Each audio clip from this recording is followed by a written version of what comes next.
The fastest way to lose a family is to forget the difference between ownership and memory. I learned that lesson on a quiet Saturday morning when I arrived at the marina and found an empty boat slip where my late wife's classic boat had rested for nearly 30 years. My name is Harold Bennett. I was 72 years old, a retired marine engineer, and every weekend I followed the same routine. I carried a small travel mug of black coffee, unlocked the dock gate just after sunrise, and walked toward the slip where the boat had been waiting since the day my wife and I bought it together. Even after she passed away 6 years earlier, visiting that boat made me feel as though part of her was still beside me. I had polished every piece of brass, replaced worn ropes, and maintained the original wooden trim because I believed some promises should continue long after the person who inspired them is gone. That morning, everything felt different before I even reached the dock. From a distance, I noticed an unusual stretch of open water where the familiar white hull should have been floating. At first, I assumed the marina staff had moved it for maintenance. I walked faster, my heart beating harder with every step until I reached the empty slip. The dock lines were gone. The protective canvas was gone. The boat was simply gone. I stood there without speaking, staring at the calm water as though it might suddenly return. A marina employee recognized me and hurried over with an uncertain expression. He apologized and explained that he believed my son had arranged the pickup the previous afternoon. I thanked him politely, even though I barely heard the rest of his explanation. My hands remained steady, but inside I felt the kind of silence that comes when grief unexpectedly returns years after you think you have learned to live beside it. I drove home without turning on the radio. Daniel was sitting on the back porch scrolling through travel websites on his tablet when I arrived. He smiled casually and asked whether I wanted coffee. I looked at him for several seconds before asking one simple question. "Where is your mother's boat?" He did not hesitate. "I sold it yesterday," he answered. The offer was too good to ignore. Emily and I have always dreamed of visiting Paris, and now we finally can. He said those words as though he had sold an old lawn mower instead of the last piece of living history his mother had left behind. I quietly pulled out a chair and sat across from him. "Did you believe it belonged to you?" I asked. Daniel shrugged. "Dad, you hardly use it anymore. It was just sitting there. I figured Mom would have wanted us to enjoy life instead of letting it collect dust." I listened without interrupting. There was no anger in my voice because anger would not help either of us understand what had happened. Before I could answer, my phone began ringing. The number was unfamiliar, with a local marina exchange I did not recognize. I answered politely. A calm older man's voice introduced himself as Thomas Reed, the owner of a respected classic boat dealership about 40 miles away. "Mr. Bennett," he said, "I believe I recently met your son. Before I complete anything else, I think there are a few things you deserve to know. Would you be willing to come see me this morning?" There was something unusual in his tone. It was not excitement or urgency. It sounded more like respect mixed with concern. I glanced toward Daniel, who looked mildly confused but unconcerned. I thanked the caller, said I would arrive within the hour, and ended the conversation. Then I stood, picked up my car keys, and looked at my son. "I am going to meet someone who seems to know more about your sale than either of us expected," I said quietly. Daniel gave a puzzled smile and returned his attention to the travel website, completely unaware that one unexpected phone call was about to change far more than the fate of an old wooden boat. The drive to Thomas Reed's dealership took a little less than an hour, yet every mile seemed to carry another memory of my wife. The farther I drove from home, the clearer those memories became. I could still picture the afternoon we first saw the boat sitting beside a small lake in northern Michigan. It was already more than 20 years old, but the mahogany deck gleamed beneath the summer sun, and my wife smiled. Before either of us had even stepped aboard, she always believed certain things possessed character that could never be measured by market value alone. I remembered laughing when she insisted we were not buying a boat. "We are adopting a family tradition," she had said. Looking back now, she had been exactly right. That boat became part of nearly every important chapter of our lives. It was where I asked her to marry me for the second time on our 25th anniversary, placing a simple ring in her hand as the sun disappeared behind the shoreline. It was where Daniel learned to tie his first proper boating knot after becoming frustrated with tangled ropes at 10 years old. It was where we celebrated birthdays with sandwiches packed into an old picnic basket and watched fireworks reflect across the water every 4th of July. During difficult years, when work became exhausting and responsibilities seemed endless, an afternoon on that boat reminded us that happiness rarely required expensive destinations. It only required the people who mattered most. Even after my wife became ill, she insisted we continue taking slow evening cruises whenever her strength allowed it. She would sit near the bow wrapped in a light blanket while I guided the boat across the quiet lake. Sometimes we spoke for hours. Sometimes we said almost nothing at all. The peaceful sound of water against the hull became its own conversation. On our final trip together, only a few months before she passed away, she rested her hand over mine and quietly said, "Promise me this boat will always remind our family how much life we shared, not how much we lost." I gave her that promise without hesitation because I believed everyone who loved her understood what the boat represented. That memory returned with surprising clarity as I turned into the gravel driveway leading to Thomas Reed's dealership. Unlike large commercial marinas, his property felt more like a carefully preserved museum of American craftsmanship. Restored wooden boats stood beneath covered shelters, each polished with remarkable care. Antique marine signs decorated the workshop walls, and the smell of fresh varnish mixed with lake air carried me back decades. Thomas greeted me outside before I even parked. He appeared to be in his late 60s, wearing work gloves and a faded denim shirt stained with years of honest labor. His handshake was firm but respectful. "Mr. Bennett," he said quietly, "thank you for coming. I wanted to speak with you before anything happened that could never be undone." There was no trace of excitement in his voice, only genuine concern. He led me toward a large storage building without saying another word. As the overhead door slowly lifted, sunlight revealed a familiar white hull resting safely inside. My wife's boat stood exactly as I remembered it, untouched except for a temporary inspection tag hanging near the steering wheel. Relief washed over me so suddenly that I had to pause before taking another step. I gently placed my hand against the polished wooden rail that my wife had varnished herself many summers earlier. It felt as though I had found an old friend everyone else believed was gone. Thomas waited patiently before speaking again. "Your son brought me this boat yesterday," he said. Something about the conversation did not feel right. He knew the price he wanted, but he knew almost nothing about the boat itself. That is why I decided I needed to find the original owner before moving forward. I slowly looked at him, realizing that this unexpected meeting was no longer just about recovering a treasured possession. It was about uncovering a truth my son had never taken the time to understand. Thomas Reed slowly walked around the boat, gently running his hand along the polished mahogany rail before turning back toward me. "I have been restoring classic boats for more than 40 years, he said. "After a while, you stop seeing them as machines. You begin seeing the families that live their lives aboard them." I nodded quietly because I understood exactly what he meant. Every scratch beneath the steering wheel reminded me of Daniel learning to dock as a teenager. Every carefully repaired section of varnish reminded me of long weekends my wife and I spent working side by side with brushes in our hands and music playing from an old portable radio. Thomas opened a small notebook resting on his workbench. "Your son arrived yesterday afternoon," he explained. He knew the asking price almost immediately. He talked about airfare, hotels, and exchange rates in Europe.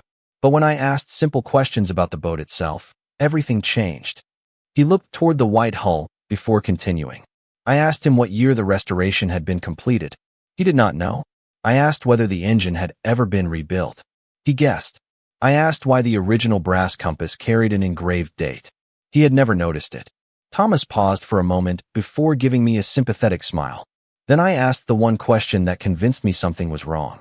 I asked what memory he would miss most after selling it. The workshop became completely quiet. He stared at me for several seconds. Thomas said softly. Then he answered, "Honestly, it is just an old boat." Hearing those words hurt far more than discovering the empty slip that morning. I closed my eyes briefly as memories returned with remarkable clarity. I remember Daniel at 12 years old proudly washing the deck with a bucket nearly half his size while his mother laughed because he sprayed more water on himself than on the boat. I remembered teaching him how to read lake charts before he was old enough to drive a car. I remembered his mother carefully carving a small wooden plaque bearing our family name and fastening it near the helm with her own hands.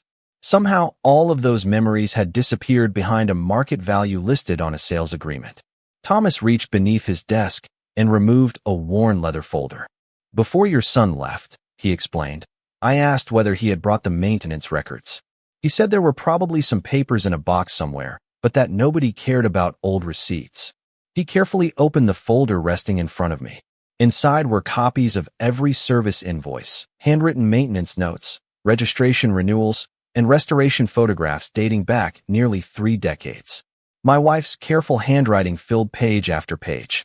Every spring she documented the smallest repairs.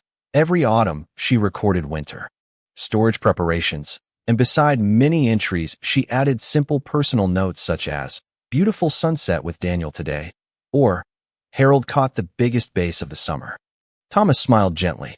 "Most owners keep records because they increase resale value," he said.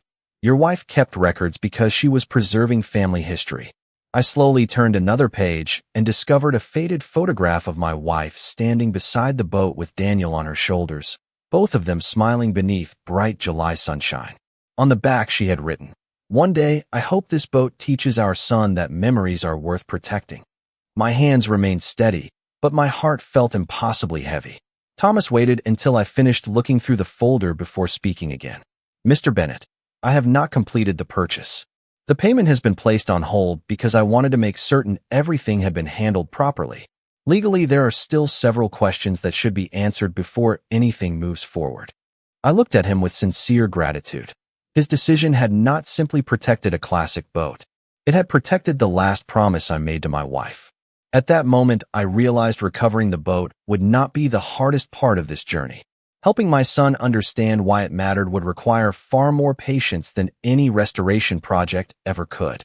Thomas carefully closed the leather folder and placed it back on the workbench before inviting me to sit beside a large window overlooking the storage yard. From where we sat, I could still see my wife's boat resting safely beneath the afternoon sunlight. The polished wood reflected the light exactly as it had during countless summer mornings when our family prepared for another day on the lake. I took a slow breath and quietly thanked Thomas for stopping the transaction before it became permanent. He shook his head gently. "You do not need to thank me," he replied. "Anyone who spends enough years around classic boats learns that preserving history is sometimes more important than completing a sale." His words stayed with me because they reminded me of something my wife often believed. She used to say that every meaningful possession carries 2 values. One belongs to the marketplace. The other belongs to the heart. The first can be measured with numbers. The second can never be replaced once it disappears. Thomas reached into a cabinet and removed the original purchase agreement Daniel had signed the previous afternoon. He explained that although the paperwork had been started, several ownership questions remained unresolved because the title still reflected my name as the registered owner. No final transfer had been completed. No payment had been released. Legally, the boat had not yet changed hands. Relief washed over me, but it was quickly replaced by another thought. Recovering the boat would be easy compared with repairing the misunderstanding that had brought us to this moment. I looked toward Thomas and asked him a simple question. "If you were in my place, what would you do next?" He smiled thoughtfully before answering. "I would not begin with the boat. I would begin with the reason your son believed it could be sold without asking you." His answer surprised me because I expected practical advice about paperwork or ownership records. Instead, he continued speaking about families. "Objects rarely create conflict by themselves," he said. "Most conflicts begin long before the object enters the conversation. Sometimes people stop seeing memories because they have never been invited to understand them." I quietly considered those words.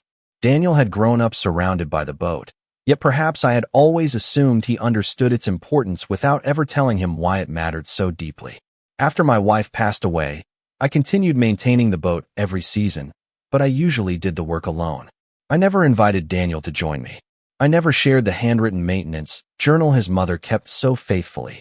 I never explained why I refused several generous offers from collectors over the years. I simply expected him to know. Perhaps that expectation had been unfair. Thomas stood and walked back toward the boat.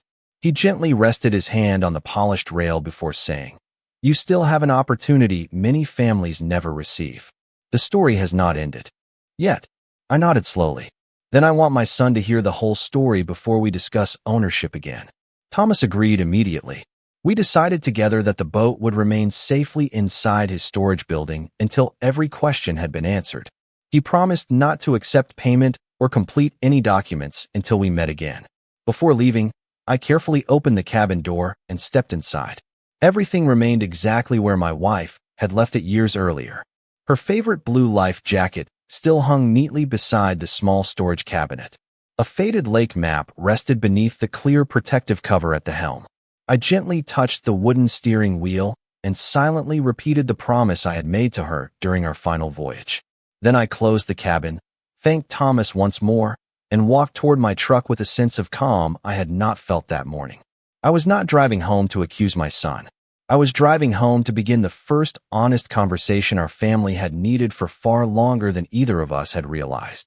The next morning I called Daniel and asked if he would meet me for breakfast at the small diner where we used to stop after early fishing trips when he was a boy. He agreed without hesitation, probably expecting another conversation about travel plans or family finances. When I arrived, I chose our usual booth beside the window overlooking the river.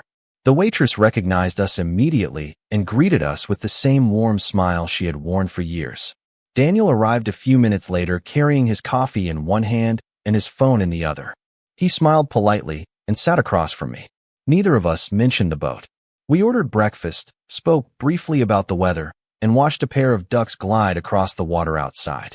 Only after our plates arrived did I begin asking the questions that had been quietly forming in my mind since leaving Thomas Reed's workshop. "Daniel," I said gently, "what place do you remember your mother loving more than anywhere else?" He looked surprised by the question. He thought for several seconds before answering. "I guess the lake," he finally said, though his voice lacked confidence. I nodded. "Do you remember why?" He frowned slightly and shook his head. "Not really. I just remember we spent a lot of time there when I was little." I smiled softly, not because his answer pleased me, but because it revealed something important. "Do you remember the day she taught you how to hold the steering wheel while we drifted near the shoreline?" He looked down at his coffee. "Honestly, I do not." I asked another question. "Do you remember the wooden plaque with our family name mounted beside the helm?" Again he shook his head. "No." I continued gently. "Do you remember who polished the brass compass every spring before boating season?" Daniel smiled awkwardly. "Dad, I never paid attention to things like that." His answer carried no disrespect. It carried distance.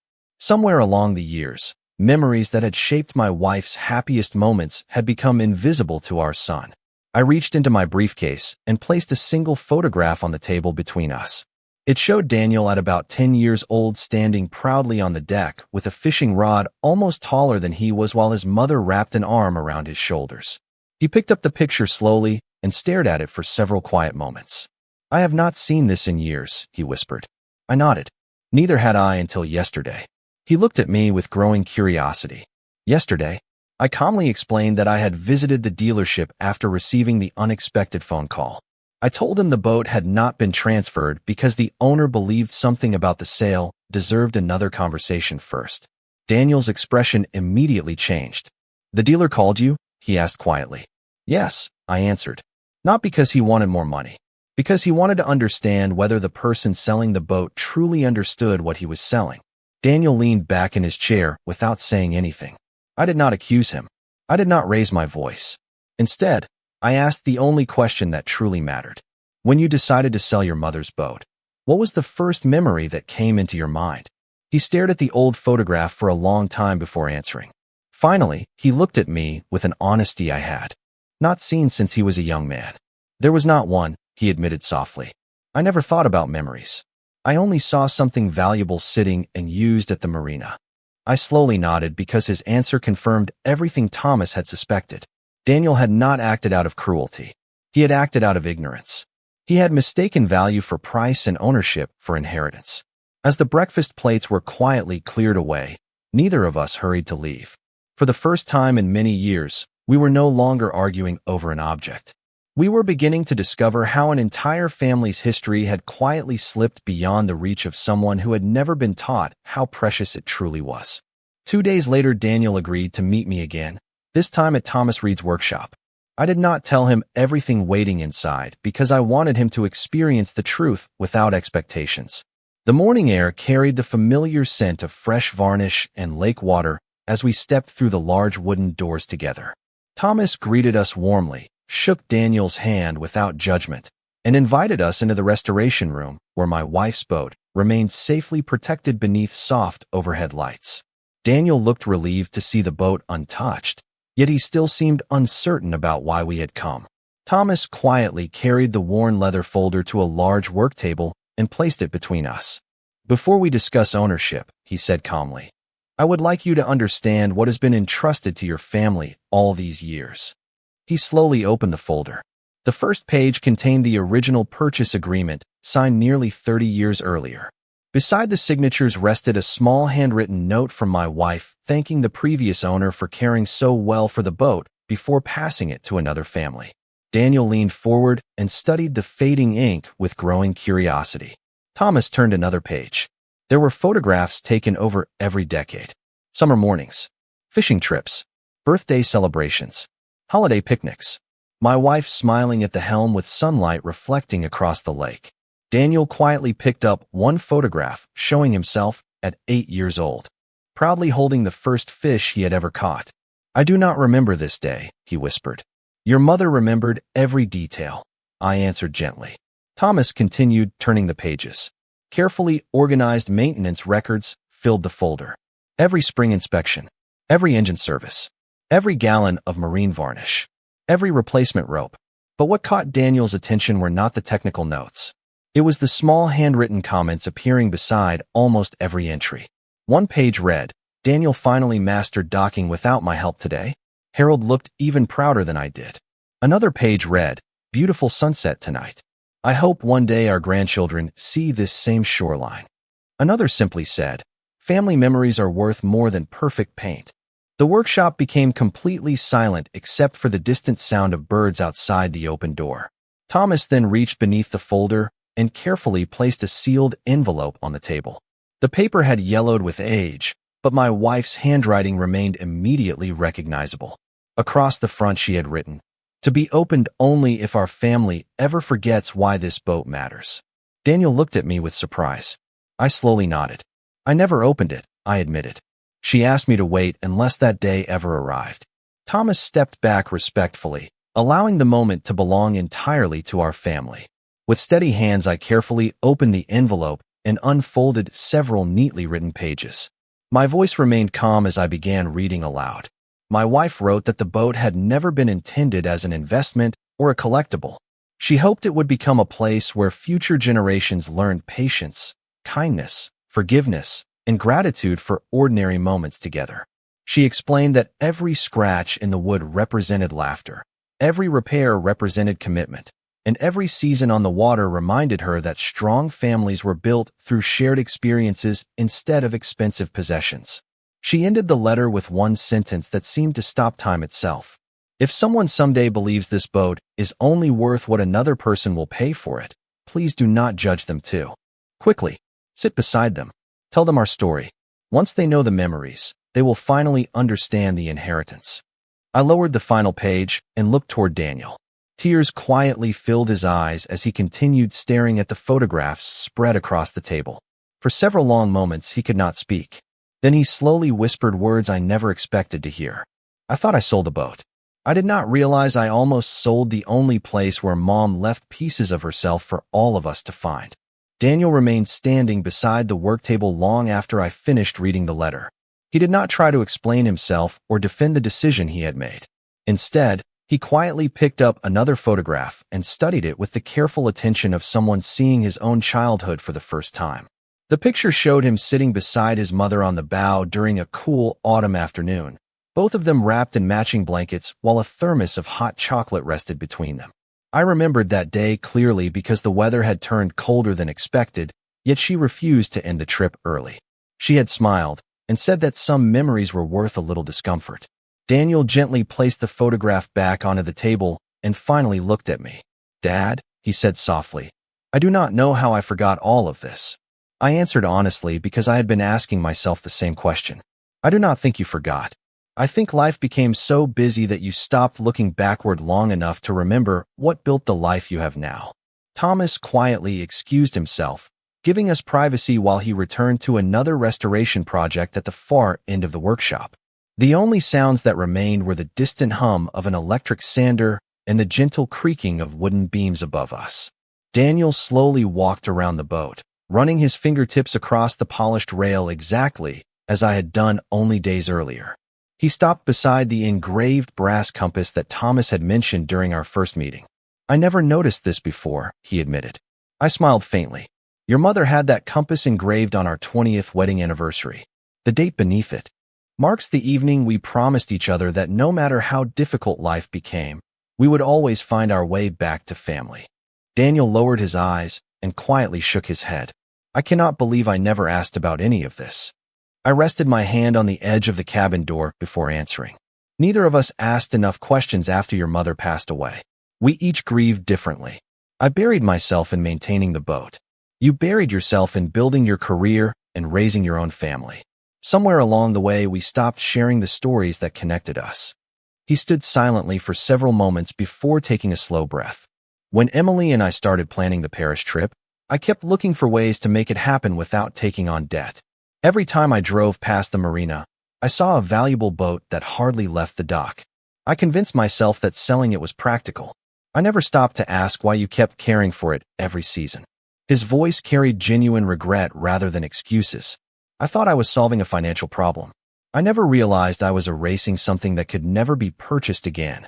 I looked directly at my son and saw not the confident middle-aged businessman who had signed the sales paperwork, but the young boy who once celebrated every small adventure on that same deck beside his mother. "Daniel," I said gently, "mistakes become permanent only when we refuse to learn from them." He nodded slowly. "Then I want to learn." Those 4 simple words carried more weight than any apology he could have offered. Thomas returned quietly, carrying a small wooden box that had been stored inside one of the boat's compartments. He placed it in front of Daniel without saying anything. Inside were dozens of small keepsakes collected over the years. Smooth stones from family vacations. A faded map marked with our favorite fishing spots. Tiny handwritten notes my wife had tucked away after memorable weekends. One note simply read, "Today Daniel laughed so hard that even the seagulls sounded happy." Daniel smiled through tears as he carefully folded the note and placed it back inside the box. At that moment, I understood that my wife had been right all along. The greatest inheritance parents leave behind is not property or money. It is the collection of ordinary moments that quietly shape the hearts of the people they love. And for the first time since this journey began, I believed my son had finally started to see that priceless inheritance with his own eyes. When Daniel and I left Thomas Reed's workshop that afternoon, neither of us spoke very much during the drive home. The silence between us no longer felt uncomfortable. It felt thoughtful, as though both of us were carefully placing old memories back where they belonged. The following Saturday, I called him early in the morning and asked whether he had any plans for the day. He answered that he was free. I told him to meet me at the marina wearing old clothes instead of business attire. When he arrived, he found me standing beside the boat with 2 buckets, several soft brushes, fresh marine wax, and a small toolbox resting on the dock. He looked at everything for a moment before smiling faintly. "What are we doing today?" he asked. I handed him a pair of work gloves. "We are earning back something that cannot be purchased," I replied. We spent the next several hours working side by side without rushing. Daniel carefully washed the hull while I inspected the wooden trim for places that needed attention after months in storage. Every so often I explained why his mother preferred one type of polish over another, or how she insisted that even the smallest details deserved patience because shortcuts always became visible later. Daniel listened with complete attention. Instead of checking his phone every few minutes as he usually did, he asked questions. He wanted to know why the brass fittings had been replaced only once in 30 years. He wanted to know how his mother learned to navigate using paper lake charts before electronic systems became common. He wanted to know why she always packed extra blankets, even during warm afternoons. Every answer became another story. By lunchtime, we had cleaned nearly every surface of the boat, yet neither of us wanted to stop. As we sat on the dock eating simple sandwiches, Daniel quietly looked across the water before speaking. "Dad, I canceled the Paris trip. I turned toward him, surprised but calm. You did not have to do that, I answered. He nodded slowly. Maybe not. But after reading Mom's letter, it did not feel right to celebrate a vacation paid for by something I never truly understood. I appreciated his honesty, yet I also wanted him to learn another lesson. Your mother loved seeing the world, I said with a gentle smile. She would never have wanted you to give up every dream because of one mistake. What matters is how you choose to move forward. Daniel remained quiet for several moments before asking, Then what should I do? I looked at the boat floating peacefully beside the dock. Help me give her memory a future instead of placing it behind glass. Later that afternoon, I shared an idea that had been forming in my mind ever since leaving Thomas's workshop. Rather than treating the boat as something hidden away for only our family to enjoy, we could use it to honor everything my wife believed. Each summer, we could invite local teenagers interested in marine mechanics, boating safety, or lake conservation to spend weekends learning practical skills while hearing stories about responsibility, teamwork, and respect for family traditions. Daniel's eyes brightened immediately. Mom would have loved that, he said. She believed every experience should be shared. I smiled because those words sounded exactly like something she would have said herself. During the following weeks, Daniel contacted the community recreation center, while I worked with Thomas to prepare the boat for regular educational outings. Friends from the marina volunteered to help. Retired mechanics offered to teach basic maintenance. Local boating instructors agreed to provide safety demonstrations. What began as one painful misunderstanding slowly transformed into a project that brought people together instead of pulling them apart. One evening, just before sunset, Daniel handed me a newly carved wooden plaque. It matched the style of the original family nameplate his mother had made decades earlier. Beneath our family name, he had carefully engraved another sentence. It read, Every journey is measured by the memories we protect. I gently ran my fingers across the fresh carving and felt an overwhelming sense of peace. My son had not simply decided to keep an old boat. He had finally discovered the inheritance his mother hoped would one day guide every generation that followed. 1 year later, the first Saturday of June arrived with clear blue skies and gentle winds moving across the lake. By 7 o'clock that morning, our marina was already filled with families, volunteers, retired mechanics, boating instructors, and a group of teenagers eager to begin the summer program we had created in my wife's memory. The classic boat rested quietly beside the dock, shining brighter than it had in many years, not because every piece of wood had become flawless, but because every person who helped restore it had left behind a little piece of their own respect. Daniel arrived carrying a box of life jackets that had been donated by local businesses. Instead of wearing an expensive watch or talking about work, he spent the morning helping each student find the proper size, checking every buckle twice, and answering questions with patience I had never seen before. As I watched him laughing with a shy 14-year-old who admitted he had never been on a boat before, I realized something remarkable had happened. My son had not simply changed his opinion about one family possession. He had rediscovered the generous heart his mother always believed was waiting beneath the pressures of adult life. Before we left the dock, Thomas Reed gathered everyone together. He smiled warmly as he looked around the crowd before saying, A year ago I believed I was protecting a classic boat. Today I understand I was fortunate enough to witness a family protecting something far more valuable. Nobody applauded immediately because his words settled gently into every heart standing there. Then Daniel stepped beside me and quietly handed me the weathered leather folder that had started this entire journey. Dad, he said, I think this belongs on the boat now instead of hidden away in a cabinet. I nodded in agreement. Together we placed the folder inside a waterproof storage compartment beneath the helm, where future generations would always know where to find it. Alongside the maintenance records, photographs, and handwritten notes, we added one more page. This time Daniel wrote the entry himself. In careful handwriting, he recorded the date of our first community voyage and ended with a sentence that made me pause before closing the book. He wrote, Today I finally understood that inheritance is not receiving something valuable. It is becoming someone worthy of protecting it. Those words would have made his mother smile. As our guests climbed aboard in small groups throughout the day, the lake echoed with laughter once again. Teenagers learned how to tie secure knots, read simple navigation markers, polish brass fittings, and respect every safety rule before the engine was even started. Between each lesson, I shared stories about my wife, explaining how she believed ordinary weekends often became the memories people treasured most many years later.